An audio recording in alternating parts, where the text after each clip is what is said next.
Capítulo 9. Será mejor que retires esas palabras, exigía Cecil Jacobs, y eso señaló el comienzo de una época más bien ingrata para Jem y para mí. Yo tenía los puños cerrados y estaba a punto de atizarle un puñetazo. Atticus me había dicho que si se enteraba de que me peleaba de nuevo, me daría una zurra. Ya estaba muy crecida para esa clase de chiquilladas, y cuanto antes aprendiera a contenerme, tanto mejor sería para todo el mundo. Pero pronto lo olvidé. Cecil Jacobs tuvo la culpa de que lo olvidara. Había pregonado en el patio de la escuela que el padre de Scout Finch defendía a los Caffres. Yo lo negué y se lo conté a Jem. ¿Qué quería decir?, le pregunté. Nada, contestó Jem. Pregúntaselo a Atticus. Él te lo explicará mejor. Atticus, ¿tú defiendes Caffres?, pregunté a mi padre aquella noche. Claro que sí. Y no digas Caffres, Scout. Es una grosería. Es lo que dice todo el mundo en la escuela. Pues desde hoy lo dirán todos menos una. Bien, si no quieres que me haga mayor hablando de este modo, ¿por qué me mandas a la escuela? Mi padre me miró con dulzura y con un brillo divertido en los ojos. A pesar de nuestro pacto, mi campaña para eludir la escuela había continuado bajo una u otra forma desde el comienzo. El septiembre anterior había traído consigo accesos de abatimiento, vértigos y ligeras dolencias gástricas. Llegué al extremo de pagar 5 centavos por el privilegio de restregar la cabeza con la del hijo de la cocinera de la señorita Rachel, que padecía una tiña fenomenal, pero no se me contagió. Sin embargo, ahora roía otro hueso. ¿Todos los abogados defienden a los negros, Atticus? Naturalmente que sí, Scout. Entonces, ¿por qué decía Cecil que tú defiendes a los Caffres? Lo decía con el mismo tono que si tuvieras una destilería. Atticus suspiró. Ay, lo que ocurre, sencillamente, es que estoy defendiendo a un negro. Se llama Tom Robinson. Vive en el pequeño campamento que hay más allá del vertedero de la ciudad. Es miembro de la misma iglesia a la que asiste Calpurnia, y ésta conoce bien a su familia. Asegura que son personas de conducta intachable. Scout, tú aún no eres lo bastante mayor para entender ciertas cosas, pero en la ciudad se ha hablado mucho, y en tono airado, de que yo no debería poner tanto interés en defender a ese hombre. Es un caso peculiar. El juicio no tendrá lugar hasta el verano. John Taylor nos ha concedido un aplazamiento. Si no debes defenderlo, ¿por qué lo defiendes? Por varios motivos, contestó Atticus. Pero el principal es que si no lo defendiese no podría caminar por la ciudad con la cabeza alta. No podría representar al condado en la asamblea legislativa. Ni siquiera podría ordenaros a Jem y a ti que hicieseis esto o aquello. ¿Quieres decir que si no defendieses a ese hombre, Jem y yo ya no deberíamos obedecerte? Eso es, poco más o menos. ¿Por qué? Porque ya no podría pediros que me obedecieseis. Mira, Scout, por la misma índole de su trabajo, todo abogado topa durante su vida un caso que lo afecta personalmente. Este es el mío, me figuro. Es posible que oigas cosas feas en la escuela, pero haz una cosa por mí. Si quieres, levanta la cabeza y mantén bajos los puños. Te digan lo que te digan, no permitas que te hagan perder los nervios. Procura luchar con el cerebro, para variar. Es un cambio positivo, aunque al parecer tu cerebro se resista a aprender. ¿Ganaremos el juicio, Atticus? No, cariño. Entonces, ¿cómo? Simplemente, el que hayamos perdido 100 años antes de empezar no es motivo para que no intentemos vencer, respondió Atticus. Hablas como el primo Ike Finch, dije. El primo Ike Finch era el único veterano confederado superviviente del condado de Macomb. Llevaba una barba a lo General Hood, de la cual estaba desmesuradamente orgulloso. Atticus, Jem y yo lo visitábamos al menos una vez al año, y yo tenía que besarlo. Era horrible. Jem y yo escuchábamos respetuosamente cómo Atticus y el primo Ike reinterpretaban la guerra. «Te lo digo, Atticus», solía exclamar el primo Ike.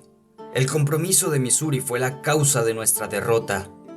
Pero si tuviese que vivir de nuevo todo aquello, haría exactamente lo que hice entonces, y esta vez los barreríamos».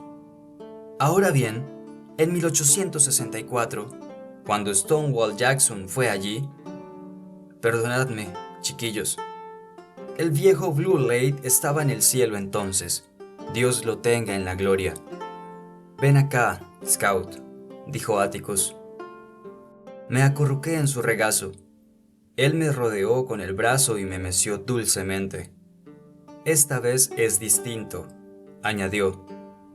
«Esta vez no luchamos contra los yanquis, sino contra nuestros amigos. Pero tenlo presente, por muy mal que se pongan las cosas, siguen siendo nuestros amigos, y este es nuestro hogar». Con todo ello en la mente, al día siguiente me enfrenté con Cecil Jacobs en el patio de la escuela. «¿Retirarás lo que dijiste?», exigí. «Oblígame si te atreves», chilló. «Mis padres dicen que tu padre es una calamidad y que ese negrata debería colgar del depósito de agua». Alcé los puños, pero, recordando lo que Atticus me había dicho, los dejé caer a los lados del cuerpo y me marché. El grito de «¡Scout es una cobarde!» retumbaba en mis oídos. Era la primera vez que abandonaba una pelea. Por algún motivo sentía que si me hubiese peleado con Cecil, habría traicionado a Atticus. Y eran tan pocas las veces las que Atticus nos pedía a Jem y a mí que hiciésemos algo por él, que en su honor podía tolerar muy bien que me llamaran cobarde. Me sentía singularmente noble por haberme acordado a tiempo de las palabras de Atticus, y continué siendo noble durante 3 semanas. Entonces llegó la Navidad y estalló el desastre. Jem y yo esperábamos la Navidad con sentimientos contradictorios. El aspecto bueno lo constituían el árbol y el tío Jack Finch. Todos los años, la víspera de Navidad íbamos al empalme de Macomb a esperar al tío Jack, que pasaba una semana con nosotros. El reverso de la medalla ponía al descubierto el talante intransigente de la tía Alexandra y de Francis. Supongo que debería incluir al tío Jimmy, el marido de la tía Alexandra, pero como jamás me dirigió la palabra, excepto una vez que me dijo «apártate de la valla», nunca vi motivo para considerar su presencia. Tampoco la consideraba la tía Alexandra. Mucho tiempo atrás, en un arranque de compatibilidad, mi tía y el tío Jimmy tuvieron un hijo llamado Henry, que abandonó su hogar tan pronto como fue humanamente posible. Se casó y tuvo un hijo llamado Francis. Todas las Navidades, Henry y su esposa depositaban a Francis en casa de los abuelos y luego continuaban entregándose a sus propios placeres. Por mucho que suspiráramos, no conseguíamos convencer a Atticus de que nos permitiera pasar la Navidad en casa. Por lo que recuerdo, todas las Navidades nos íbamos a Finch's Landing. El hecho de que mi tía fuese una buena cocinera compensaba en algo el tener que pasar las fiestas con Francis Hancock. Tenía 1 año más que yo, y lo evitaba por principio. A él le divertía todo lo que yo desaprobaba, y le disgustaban mis ingenuas diversiones. La tía Alexandra era hermana de Atticus, pero cuando Jem me habló de robos y sustituciones de niños, decidí que al nacer la habían cambiado y que acaso mis abuelos recibieron una Crayford en lugar de una Finch. Si mi mente hubiese albergado los simbolismos místicos relativos a las montañas, que parecían obsesionar a jueces y abogados, a tía Alexandra la habría asimilado al monte Everest. Así de fría y distante fue durante los primeros años de mi vida. Cuando el tío Jack saltó del tren la víspera de Navidad, tuvimos que esperar a que el mozo le entregase 2 largos paquetes. A Jem y a mí siempre nos parecía chocante cuando el tío Jack besaba a Atticus en la mejilla. Eran los dos únicos hombres a los que habíamos visto besarse. El tío Jack estrechó la mano a Jem y a mí me levantó, aunque no lo bastante alto. El tío Jack era más bajo que Atticus. Era el Benjamin de la familia, más joven que tía Alexandra. El tío Jack y la tía se parecían, pero él hacía mejor uso de su cara. Nunca mirábamos con recelo su afilada nariz y su barbilla. Era uno de los pocos hombres de ciencia que jamás me atemorizaron, probablemente porque nunca se daba aires de médico. Siempre que nos prestaba algún servicio profesional a Jem o a mí, tal como arrancarnos una astilla de un pie, nos explicaba con lujo de detalle lo que iba a hacer. Nos daba una idea aproximada de lo que nos dolería y nos describía el uso de las pinzas que tendríamos que emplear. Una Navidad, precisamente, se me había clavado una gran astilla en el pie y no permitía que nadie se me acercase. Cuando me cogió tío Jack, me hizo reír hablándome de un predicador al que le fastidiaba tanto ir a la iglesia que todos los días se plantaba ante la puerta del templo, en bata y fumando su pipa, y pronunciaba unos sermones de 5 minutos a los transeúntes que deseaban auxilio espiritual. Lo interrumpí para pedirle que cuando fuese a sacar la astilla me avisase, pero él me presentó un pedacito de madera ensangrentada cogido con unas pinzas y dijo que me lo había arrancado mientras yo estaba riendo, y que aquello se conocía por el nombre de relatividad. ¿Qué hay en aquellos paquetes?, le pregunté, señalando los 2 largos envoltorios que le había entregado el mozo. Nada que te importe, respondió. ¿Cómo está Rose Aylmer?, intervino Jem. Rose Aylmer era la gata del tío Jack, hermosa y amarilla. Este decía que era una de las pocas mujeres a las que podía soportar de un modo permanente. El tío Jack se llevó la mano al bolsillo, sacó unas fotografías y las tendió hacia nosotros. «Está engordando», dije admirada. «Creo que sí. Se come todos los dedos y orejas que tenemos que amputar en el hospital». «¡Oh! ¡Eso es una condenada mentira!», exclamé. «¿Cómo has dicho?». «No le hagas caso, Jack», le recomendó Atticus. «Pretende impresionarte. Cala asegura que desde hace una semana suelta palabrotas con toda desenvoltura». El tío Jack enarcó las cejas y no dijo nada. Yo obraba impulsada por la vaga teoría, aparte del atractivo que poseen tales palabras, de que si Atticus descubría que las había aprendido en la escuela, no me obligaría a ir a esta. Pero durante la cena, cuando le pedí que me pasase el maldito jamón, el tío Jack me señaló con el dedo y dijo: «Después ven a verme, señorita». Terminada la cena, el tío Jack se fue a la sala y se sentó. Con una palmada en el muslo me indicó que me sentara en su regazo. A mí me gustaba cómo olía. Tenía algo agradablemente dulce. Me apartó el flequillo, me miró y dijo: «Te pareces más a Atticus que a tu madre.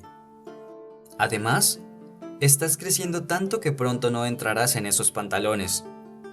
Pues yo creo que me van muy bien. ¿Te gustan las palabras como maldito y condenado, verdad?, contesté que imaginaba que sí. «Pues a mí no», dijo, «a menos que exista un motivo muy serio para pronunciarlas. Pasaré aquí una semana, y mientras dure mi instancia, no quiero oír palabras por el estilo. De lo contrario te verás en problemas. Además, tú quieres llegar a ser una dama, ¿verdad?». Respondí que no tenía un deseo especial. «Claro que lo tienes. Ahora vamos a ver el árbol».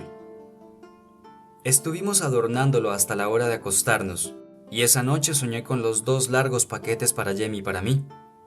A la mañana siguiente corrimos a buscarlos. Resultó que Atticus le había escrito al tío Jack solicitándole que nos los comprase, y contenían lo que habíamos pedido. «No apuntéis dentro de la casa», ordenó Atticus al ver que Jem lo hacía a un cuadro de la pared. «Tendrás que enseñarles a tirar», le aconsejó el tío Jack. «Esta tarea te corresponde a ti. señaló Atticus. Yo no hice otra cosa que inclinarme ante lo inevitable. Atticus debió recurrir a la voz que empleaba en el juzgado para que nos apartásemos del árbol. No permitió que nos llevásemos los rifles a Finch's Landing. Yo había empezado a madurar la idea de dispararle a Francis, y dijo que como causásemos problemas, nos los quitaría por una buena temporada. Finch's Landing consistía en 366 escalones que descendían por una escarpadura y terminaban en un muelle. Mucho más abajo del río, al otro lado de la escarpadura, habían vestigios de un desembarcadero, donde los negros de los Finch habían embarcado balas de algodón y otros productos, y descargado bloques de hielo, harina y azúcar, material para la granja y prendas de mujer. De la orilla del río arrancaba un camino de 2 roderas que se perdía entre los oscuros árboles. Al final del camino había una casa blanca, de 2 plantas, rodeadas de sendas galerías. En su vejez, nuestro antepasado Simon Finch la había construido para complacer a su caprichosa esposa, pero aquellas galerías le quitaban cualquier parecido con las casas corrientes de la época. La distribución interna de aquella daba un testimonio del candor de Simon y de la confianza absoluta con que miraba a sus retoños. En la planta superior había 6 dormitorios, 4 para las 8 hijas, 1 para Welcome Finch, el único hijo varón, y 1 para los parientes que los visitaran. Todo muy sencillo, pero a los cuartos de las muchachas solo se podía acceder por una escalera, y al de Welcome y al de los huéspedes por otra. La escalera que conducía a los primeros se encontraba en el dormitorio de sus padres, en la planta baja, de modo que Simon estaba al corriente de las idas y venidas nocturnas de sus hijas. Había también una cocina separada del resto de la casa, aunque unida a ella por una escalerilla de madera. En el patio trasero existía una campana olvidada en la punta de una pértiga. Se utilizaba para llamar a los que trabajaban en los campos, o como señal de alarma. En el tejado había un mirador desde el cual Simon vigilaba a su vigilante, espiaba las embarcaciones fluviales y observaba las vidas de sus propietarios vecinos. Existía una leyenda en relación con la casa. En cierta ocasión, una de las chicas Finch, recién prometida, se vistió de novia para salvar a su novio de los yanquis que asolaban la región y se plantó ante la puerta de la habitación que conducía a los cuartos de las muchachas. Pero la rociaron de agua y, finalmente, la sacaron de allí. Cuando llegamos a Finch's Landing, la tía Alexandra y Francis besaron al tío Jack. El tío Jimmy le estrechó la mano en silencio, y Jem y yo dimos nuestros regalos a Francis, y él nos dio el suyo. Jem se sintió mayor y no se separó de los adultos, dejándome la tarea de entretener a nuestro primo. Francis tenía 8 años y se peinaba hacia atrás. «¿Qué te han regalado por Navidad?», le pregunté muy cortés. «Lo que había pedido», respondió. Francis había pedido un par de pantalones hasta la rodilla, una cartera de cuero, 5 camisas y un lazo para el cuello. «Está muy bien», mentí. A Jem y a mí nos han regalado rifles de aire comprimido, y a Jem un equipo de química. «Uno de juguete, supongo», dijo él. «No, uno de verdad. Me fabricará tinta invisible y yo escribiré a Dill con ella». Francis me preguntó qué utilidad le encontraba a eso. ¿Te imaginas la cara que pondrá cuando reciba una carta mía que no dice nada? Se volverá lelo. Hablar con Francis me producía la sensación de hundirme lentamente hacia el fondo del océano. Era el chico más aburrido que había conocido en mi vida.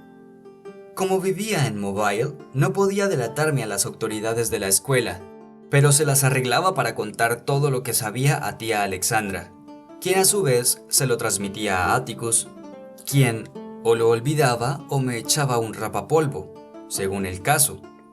Pero la única vez que oí a Atticus hablar en tono de enfado a alguien fue en una ocasión en la que lo sorprendí diciendo: «¡Hermana! Hago con ellos lo mejor que puedo». Discutían algo relacionado con el hecho de que yo anduviera vestida con un mono. En lo tocante a mi modo de vestir, la tía Alexandra era una fanática. Para ella jamás me convertiría en una dama si llevaba pantalones. Y cuando dije que con faldas no podía hacer nada, replicó que no era necesario que hiciese cosas que exigiesen pantalones. Para ella, yo tenía que jugar a las cocinitas y otros juegos de niñas y ser un rayo de sol en la solitaria vida de mi padre. Repliqué que para ser un rayo de sol no hacía falta llevar faldas, y dijo que si bien yo había nacido buena, cada año que pasaba me volvía peor. Me sentí ofendida, y cuando se lo conté a Atticus, contestó que en la familia ya existían suficientes rayos de sol y que a él no le importaba que fuese como era. En la comida de Navidad, me senté sola a una mesa pequeña del comedor, mientras que Jem y Francis se sentaron con los adultos. Mi tía seguía aislándome mucho después de que mi hermano y mi primo hicieran méritos para pasar a la mesa grande. Yo me preguntaba a menudo qué se figuraba ella que haría yo, ¿levantarme y tirar algo? A veces se me ocurría pedirle que me dejase sentar a la mesa grande una sola vez y le demostraría lo civilizada que sabía ser. Al fin y al cabo, en casa comía todos los días sin percances de consideración. Cuando le supliqué a Atticus que pusiera en juego su influencia, me dijo que éramos invitados y debíamos sentarnos donde ella nos indicase. Añadió que la tía Alexandra no comprendía mucho a las niñas porque no había tenido ninguna. Sin embargo, su habilidad como cocinera lo compensaba todo. 3 clases de carnes, hortalizas de verano en conserva, melocotones en almíbar, 2 clases de pasteles y ambrosía constituían una comida de Navidad más que decente. Después los adultos pasaron a la sala y se sentaron, un tanto somnolientos. Jem se tendió en el suelo, y yo salí al jardín trasero. «Ponte el abrigo», me dijo Atticus, pero no le hice caso. Francis se sentó a mi lado en los escalones. «Ha estado estupendo», comenté. «La abuela es una gran cocinera», afirmó Francis.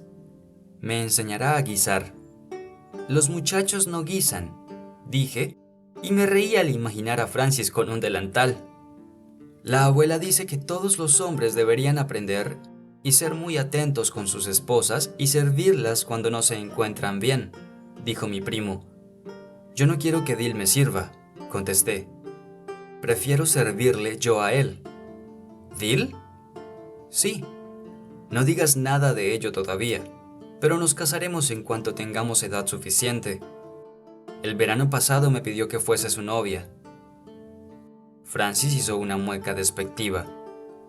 «¿Qué tiene de malo ese chico?», pregunté. «No es algo que te incumba». «¿Me estás hablando de aquel pequeñajo que según la abuela pasa todos los veranos con la señorita Rachel?» «Exactamente de ese te estoy hablando». «Lo sé todo sobre él», dijo Francis. «Ah, sí. La abuela dice que no tiene casa. Vive en Meridian, así que debe de tenerla.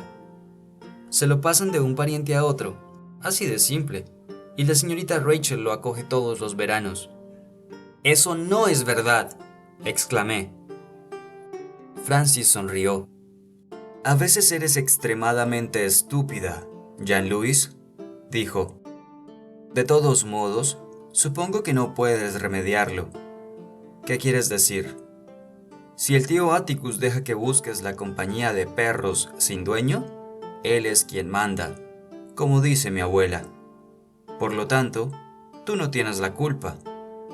Me figuro que no es culpa tuya que el tío Atticus sea, además, un amante de los negros.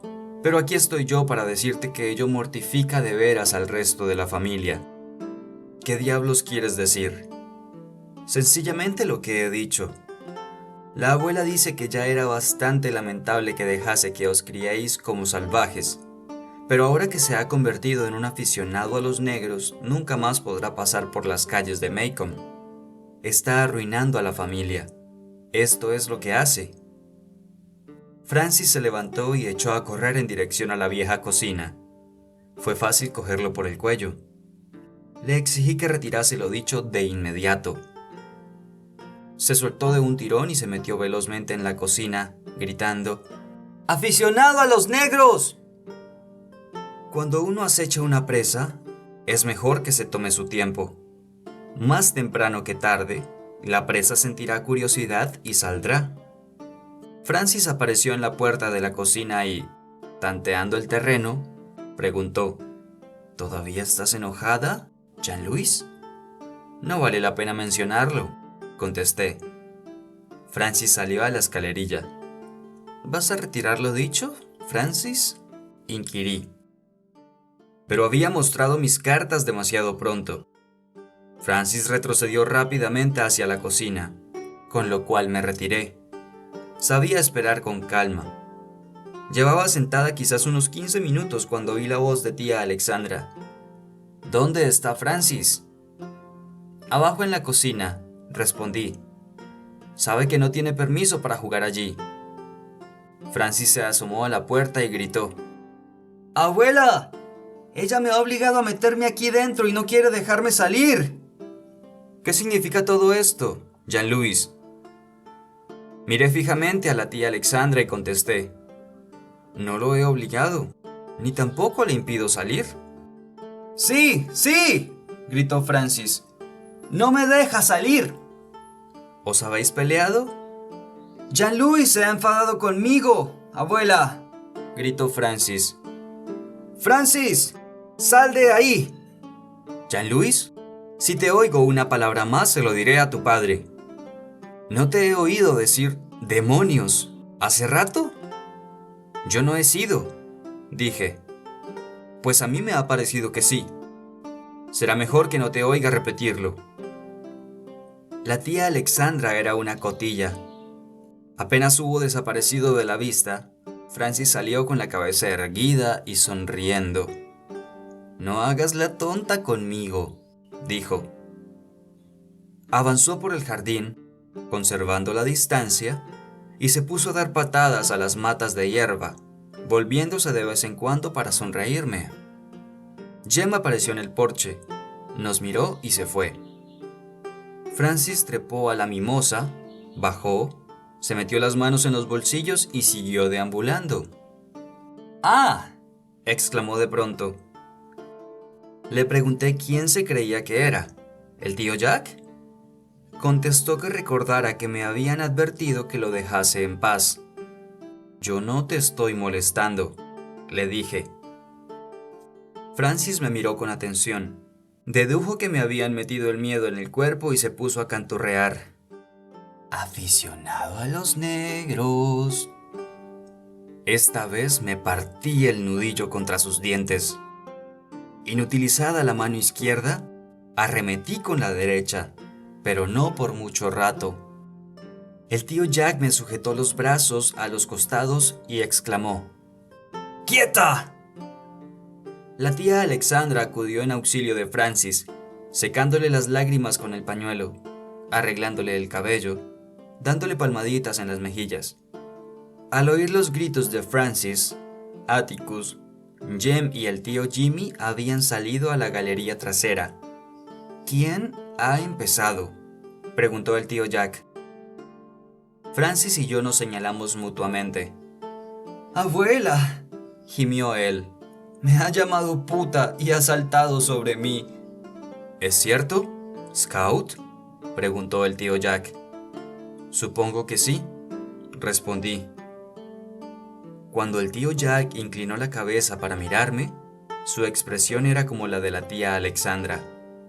¿No te he dicho que si pronunciabas esas palabras te meterías en problemas? Te lo advertí, ¿verdad? Sí, señor, pero... Pues ya estás metida en uno.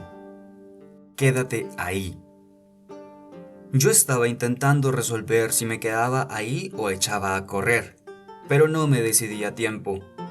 Me volví para huir, pero el tío Jack fue más rápido, y me encontré mirando una hormiga diminuta que luchaba entre la hierba con una migaja de pan.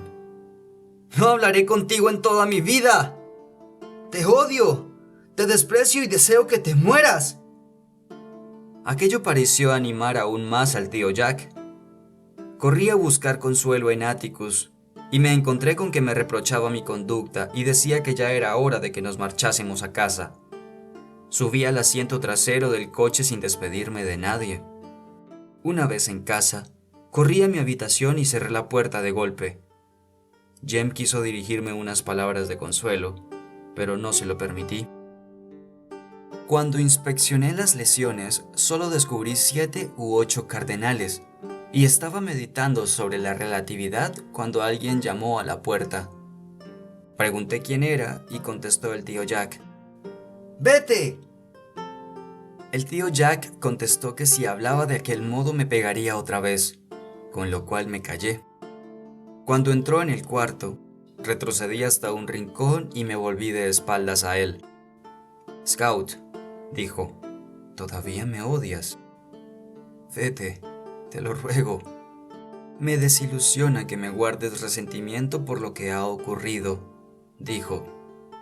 Tú te lo buscaste, y lo sabes. ¡Que no! Cariño, no puedes ir por ahí llamando a la gente. Eres injusto conmigo, lo interrumpí. ¡Injusto! El tío Jack enarcó las cejas. ¿Por qué he sido injusto? Eres una persona agradable, tío Jack, y creo que te quiero a pesar de lo que has hecho, pero no comprendes mucho a los niños. El tío Jack puso las manos en jarras y me miró. ¿Y por qué no comprendo a los niños, señorita Jean-Louise? Una conducta como la tuya requería poca comprensión. Fue desordenada y abusiva. ¿Me darás la oportunidad de explicártelo? No me propongo ser respondona, solo trato de explicártelo. El tío Jack se sentó en la cama y dijo, sigue. Respiré hondo. Bien, comencé. En primer lugar, no me diste la oportunidad de explicar mi versión de los hechos. Cuando Jem y yo nos peleamos, Atticus no se conforma con escuchar lo que Jem tiene que decir al respecto, sino que me escucha a mí también. Y en segundo lugar, me dijiste que no empleara aquellas palabras más que en caso que me provocaran, y Francis me provocó lo suficiente para partirle la cabeza. ¿Y cuál es tu versión del caso, Scout?, preguntó el tío Jack. Francis llamó una cosa fea a Atticus, y yo no estaba dispuesta a consentirlo. ¿Qué cosa lo llamó? Aficionado a los negros. No estoy muy segura de lo que significa, pero por el modo que Francis lo dijo... Ahora te pediré una cosa, tío Jack. Juro ante Dios que no soy capaz de permitir que diga algo de Atticus. ¿Eso lo llamó? Sí, señor, eso mismo, y mucho más. Dijo que Atticus sería la ruina de la familia y que dejaba que Jem y yo fuésemos unos salvajes. Por la expresión de tío Jack, pensé que me la cargaría otra vez. Pero cuando dijo, nos ocuparemos de esto, comprendí que quien se la iba a cargar esta vez sería Francis. Iré allí esta misma noche, añadió. Déjalo, te lo ruego. No tengo intención de dejarlo, replicó. Alexandra debe saberlo. La idea de... Espera a que le ponga la mano encima a ese muchacho. Tío Jack, prométeme una cosa, por favor. Prométeme que no le dirás nada a Atticus. Una vez me pidió que no permitiese que nada que oyera acerca de él me hiciese perder la cabeza, y prefiero que imagine que peleábamos por alguna otra cosa. Prométemelo, por favor. No me gusta que Francis se quede sin castigo por una cosa así. Ya ha recibido lo suyo. ¿Crees que podrías vendarme la mano? Todavía me sangra un poco. Claro que te la vendaré, Scout.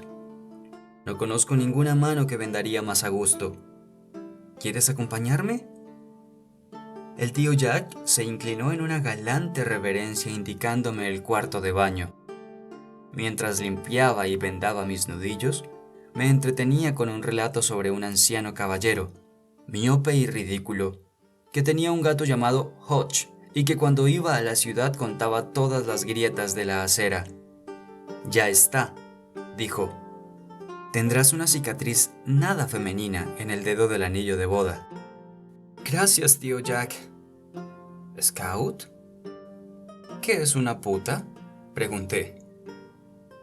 El tío Jack se embarcó en otra larga historia sobre un primer ministro viejo que se sentaba en la Cámara de los Comunes y, soplando, levantaba una pluma en el aire y luego trataba de mantenerla suspendida, mientras alrededor de él todos perdían la cabeza. Me figuro que trataba de contestar a mi pregunta, pero yo no le veía ningún sentido. Más tarde, cuando yo debía estar en la cama, fui hasta el vestíbulo para beber un poco de agua, y oí a Atticus y al tío Jack en la sala. «No me casaré nunca, Atticus». «¿Por qué?», preguntó mi padre. «Podría tener hijos», respondió mi tío. «Has de aprender mucho, Jack», repuso Atticus. «Lo sé. Tu hija me ha dado la primera lección esta tarde. Me dijo que yo no comprendía mucho a los niños y me explicó por qué. Tenía mucha razón. Me explicó cómo debía haberla tratado. Oh, querido, cuánto lamento haberle dado una tunda». Atticus rió. Se lo ganó, de modo que no sientas demasiado remordimiento. Yo aguardé con el alma en vilo, creyendo que el tío Jack le explicaría mi versión del caso, pero no lo hizo. Se limitó a murmurar: «El uso que hace de invectivas soeces no deja sitio para la imaginación, pero desconoce el significado de la mitad de lo que dice. Me ha preguntado qué era una puta». «¿Se lo dijiste?». «No, le hablé de Lord Melbourne». «Por favor, Jack. Cuando un niño te pregunte algo, contéstale. Los niños son niños, pero descubren una evasiva con mayor presteza que los adultos, y las evasivas solo sirven para atontarles». No», murmuró mi padre. «Esta tarde has tenido la reacción acertada, pero los motivos eran equivocados. El lenguaje soez es una etapa por la que pasan todos los niños, pero desaparece cuando advierten que con palabrotas no llaman la atención. En cambio, la testadurez no desaparece.